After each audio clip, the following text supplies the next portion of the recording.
మైనర్లు వాహనాలు నడపడాన్ని ఎట్టి పరిస్థితిలోనూ సహించబోమని హైదరాబాద్ సిపి సజ్జనార్ స్పష్టం చేశారు.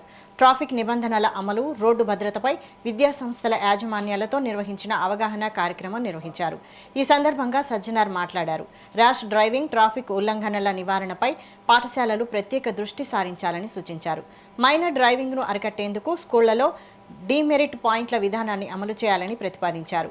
మైనర్ డ్రైవింగ్ కేసుల్లో పాఠశాలల పేర్లు ప్రస్తావించాల్సిన పరిస్థితి రాకుండా యాజమాన్యాలు బాధ్యతాయుతంగా వ్యవహరించాలని కోరారు.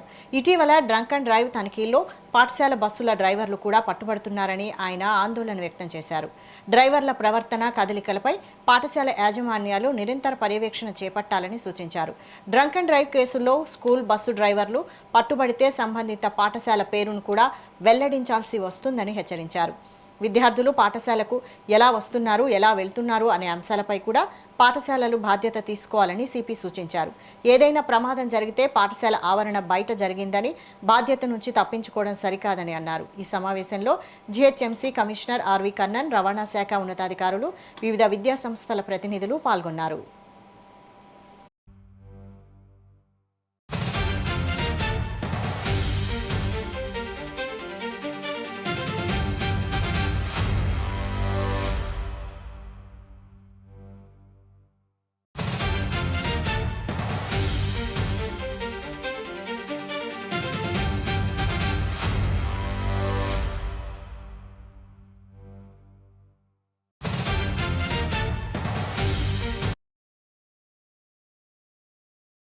దాదాపు హైదరాబాద్ సిటీ పోలీస్ పరిధిలో దాదాపు 3,500 స్కూల్స్ ఉన్నాం. దాదాపు 12 లక్షల పిల్లలు చదువుతున్నారు. సో మీ అందరి చేతిలో, మనందరి చేతిలో భావి సమాజ సిటిజన్స్, మన కంట్రీ పౌరులు ఒక భవిష్యత్ మా చేతిలో ఉంది. సో మీ అందరు కూడా, వాళ్ళందరూ కూడా ఒక ఉజ్వల భవిష్యత్తు, ఒక రెస్పాన్సిబుల్ సిటిజన్ గా తయారు చేయాలని మీరందరూ కూడా కృషి చేస్తారని చెప్పి నేను ఆశిస్తున్నాను. ఆల్రెడీ మీరందరూ కూడా బాగా కాంట్రిబ్యూట్ చేస్తున్నారు ఎడ్యుకేషన్ సెక్టర్లో. ప్రతి ఒక్క స్కూల్ యాజమాన్యం కూడా చూస్తూనే ఉన్నాను. ఈ ఒక హైదరాబాద్ సిటీకి, తెలంగాణ రాష్ట్రానికి, దేశానికి మంచి పేరు తీసుకోవడంలో మీ ఒక పాత్ర ఎక్కువ ఉందని చెప్పడానికి నాకు చాలా సంతోషంగా, గర్వంగా అనిపిస్తుంది.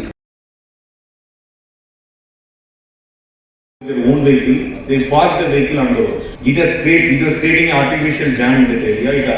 It also affects the commuters who want to travel in that place. So my request, where there is unavoidable, there is no space that we can understand. I personally seen empty number of places or schools where there is a very big playground is there, the place to park everything, but still you allow the private vehicles of the children, their parents, outside the road and block the road. So it is definitely a serious offence.